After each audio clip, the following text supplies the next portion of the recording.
वज़ू बनवाया और घर में गए, मुसल्ला बिछाया और मुसल्ले के नीचे शक्कर की पुड़िया बना के रख दिया। और के बाद नमाज पढ़ाए, बेटे को बुलाया, खुद पढ़ी, अपने बेटे को पढ़ाया। और जब नमाज ख़त्म है तो पूछा था, अम्मा शक्कर कहाँ है अम्मा? कहें मुसल्ला उठाओ। जब उठे मुसल्ला तो पुड़िया देखिन, खोलिन, फाँके, खाए शक्कर, बहुत खुश। कहें अब्बा आप अम्मा आप कब पढ़ी हो? तो कहें बेटा जब फिर अजान होगी तो फिर पढ़ेंगे। अब जैसे अजान हुई फिर आए, वज़ू बनाने लगे और हज़रत बाबा फरीद की माँ फ़ौरन शक्कर की पुड़िया बनाकर मुसल्ले की नीचे रख देती। अभी दोबारा जब नमाज़ पढ़ी तो पूछी नूछी, नए कहाँ है, जाना था कि नीचे मिली, वह पलटी न उठा के खा ली। आप खेलें, लेकिन तमन्ना है कि कत्ती जल्दी अजान हो तो हम नमाज पढ़े तो हमको शक्कर मिले। वाह वाह वाह, सुभान अल्लाह। और उनकी माँ बराबर शक्कर की पुड़िया बना बना के मुसल्ले के नीचे रखती रही, यहाँ तक कि 40 दिन का ज़माना गुजर गया। और उनकी माँ घबरानी ने अपने बेटे को नमाजी बनाने के लिए पाबंदी से शक्कर की पुड़िया रखती रही। वाह वाह, सुभान अल्लाह। यहाँ तक कि नमाजी हो गए। एक दिन हजरत बाबा, और रखती ही रही वो, एक दिन बाबा फरीद अपने दोस्तों में फंस गए। उनका दोस्त लोग बुलाए ले गए बकरी चरवावे, और हुआ गए जंगल में पहुंच गए। जंगल में जब पहुंचे तो ज़ोहर का वक्त आ गया, अब आदत पड़ चुकी थी। तो साथियों से कहा चलो नमाज पढ़ी जाए। कहा कैसी नमाज? कहा ज़ोहर की नमाज। कहा क्या मिलेगा पढ़ने से? कहा पढ़ने से शक्कर मिलती।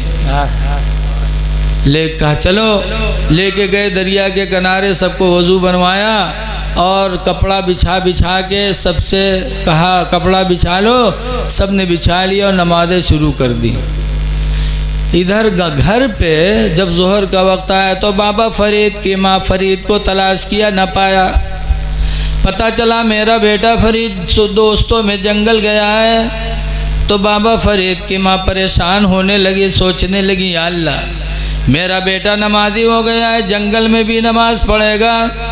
ऐ अल्लाह तू खूब जानता है मैं अपने बेटे को नमाजी बनाने के लिए शक्कर की पुड़िया बांध बांध के मुसल्ले के नीचे रखा करती थी। ऐ अल्लाह आज मेरा बेटा फरीद जंगल में है और मुझे उम्मीद है कि तेरी नमाज वो छोड़ेगा नहीं, पढ़ेगा। और ऐ अल्लाह आज जंगल में उसे शक्कर की पुड़िया बना के मुसल्ले के नीचे कौन देगा? आज मेरा बेटा अगर शक्कर की पुड़िया ना पाया तो मैं भी जुट्टी हो जाऊंगी और नमाज से भी वो दूर हो जाएगा। ऐ मेरे परवरदिगार तू जंगल में भी मेरे बेटे को शक्कर देने पर कुदरत रखता है। ऐ अल्लाह मेरे बेटे को जंगल में भी शक्कर अता कर दे। बाबा फरीद की माँ ने इधर रो रो के दुआएं मांगी। तारीख गवाह है कि बाबा फरीद ने नमाज पढ़ी, अपने साथियों को पढ़ाया। और जब नमाज ख़त्म हुई तो साथियों ने पूछा शक्कर कहाँ है? तो जाना तरह मुसल्ले के नीचे मिला था। कहा कपड़ा उठाओ तो शक्कर मिलेगी। जब सब ने कपड़ा उठाया तो जितने दूर भर में नमाज पढ़ी थी वो पूरी ज़मीन अल्लाह ने शक्कर बना दिया। वाह वाह वाह, सुभान अल्लाह। पूरी ज़मीन शक्कर हो गई। बच्चों ने खाया भी और अपने अपने कपड़ों में गठरा बांध बांध के अपने घर लेकर के आए। उनके माँ बाप ने पूछा ये शक्कर कहाँ से मिला? तो बच्चों ने कहा बाबा फरीदुद्दीन गंजे शक्कर ने दिया है। कि फरीदुद्दीन के पास शक्कर नहीं, शक्कर का खजाना है। तो फरीद नमाज बने तो माँ की गोद से बने। गौसे आदम हाफिज़ कुरान हुए तो माँ की गोद से हुए। पता चला कि जब माँ नेक होती है तो औलादें अच्छी होती हैं। और ये माँ कल की कितनी अच्छी थी कि अल्हम्दुलिल्लाह नमाज भी पढ़ती थी, कुरान भी पढ़ती थी। और बच्चा रोने लगता था तो अपने बच्चे को सीने पे लिटा के दरूद की थपकियाँ भी देती थी। थपकियाँ देती थी कि सो जाओ या मुस्तफ़ा कहते कहते, खुले आँख सल्ले आला कहते कहते।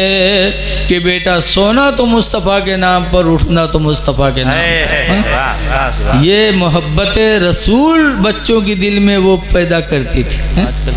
तो कल के बच्चे आशिक़े रसूल होते थे, मस्जिदों के नमाजी होते थे। और आजकल की माएँ वो अपने बच्चे का स्वागत है मेर हैं लड़का रोए लाए तो स्वागत है कि सो जा तो या मुस्तफ़ा कहते कहते, बल्कि क्या करते हैं जाना तो हम तो बहुत देखा है अपने गांव में, लड़का रोए लागे तो उका उठा के बिस्तर पटकी है तो कहे भदर भदर पिटी है, ये सो जा खनत मनत दी कौड़ी पायो कौड़ी लेके गंग बहायो गंगा माता बारू दिन बारू लेके भुजबक दिया भुजबाम का लावा दे लावा लेके कि अल्लाह जाने कहाँ से याद कही देते छोट मोट कहानी नहीं बड़ी लंबी कहानी सुनाओ हैं। अत्तहियात ना ही याद है, दरूद शरीफ ना ही याद हुई, बकवास बड़ी लंबी याद की। इतनी देर तक कहा करते हैं कि वो लड़का डरकर मारे सो जाए। हम तो देहाती आदमी, हमारे लड़कियन के मदरसा के बगले में एक मुल्लाइन रहा तो हम दोपहर खाना खा कैलूला करे लेट रहा तो वो हर शुरू कई दिन सो जा खनत मनत दी कौड़ी पायो कौड़ी लेके गंग बहायो गंगा माता बारू दिन बारू लेके भुजबक दिया भुजबाम का लावा दे लावा लेके खीर बनाए सब घर खाएन कहानी बिलैया खाए छू तब फूंक छोड़ी नहीं। हम कहा अच्छा हाँ? अब बताओ लड़का सुधरी कबू जेके महतारी नत्ते बड़ी चुड़ेलिन हुए कहते खीर बनावा सब घर खाइन कहानी बिलैया खाए। बताओ हम बुढ़ाए के आज तक कहानी बिलैया नहीं देख पावा, अभी रोज खीर बनाए बनाए कहानी बिलैया खवावा था।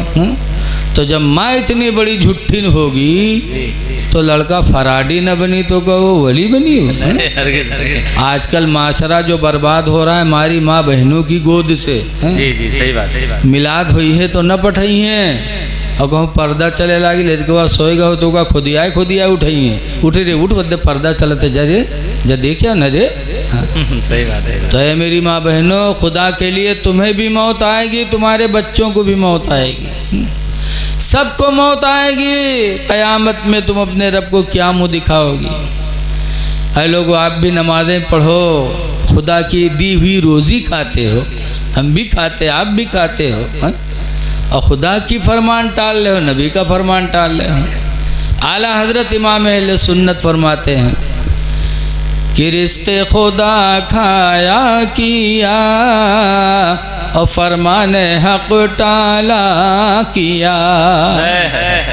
हक माने अल्लाह, अल्लाह हम अल्लाह की दी हुई रोज़ी तो खा रहे हैं और अल्लाह के फरमान को टाल रहे हैं। बोलो न नमाज पढ़ते न सच्ची बोली बोलते न माँ बाप की फरमा बरदारी करते। रिज़्क़ खुदा खाया किया और फरमाने हक टाला किया।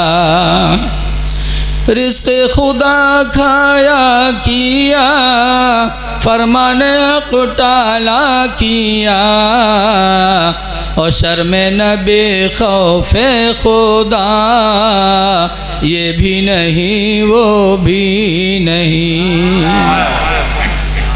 ना अल्लाह का डर रह गया और न नबी की शर्म रह गई हम लोगों में। अगर शर्म नबी दिल में होती खुदा का खौफ होता तो हम अल्लाह के फरमान को कभी न टालते। जी जी इसलिए लोगों मोहब्बत से जी लो, अपने माँ बाप से भी मोहब्बत करो। आज बड़े अफसोस की बात है कि 200 कहीं हैं लेके गई हैं होटल पर जी, तो 200 से पूछिए कहाँ चली, ठंडा चली कि गरम चली, वही बात नमकीन चलेगा कि मीठा चलेगा। और कभी अपने बूढ़े बाप से नहीं पूछेंगे कि अब्बा आपको क्या चलेगा। सही बात। ऐ लोगों दिल पे ठंडे हाथ रख करके सोचो कि जिस बाप ने तुम्हारे लिए सब कुछ किया उस बाप से कभी नहीं पूछते, दोस्त से पूछ रहे हो। पीर साहब आएंगे तो पीर साहब के ऊपर कुर्बान हो, बप्पक पैर कबू न दबाई है। और पीर गांव में आ जाए तो 10 ठोर एक पैर पकड़े नहीं, अल्लाह जाने का दबावा करते हैं पीर के। है लोगों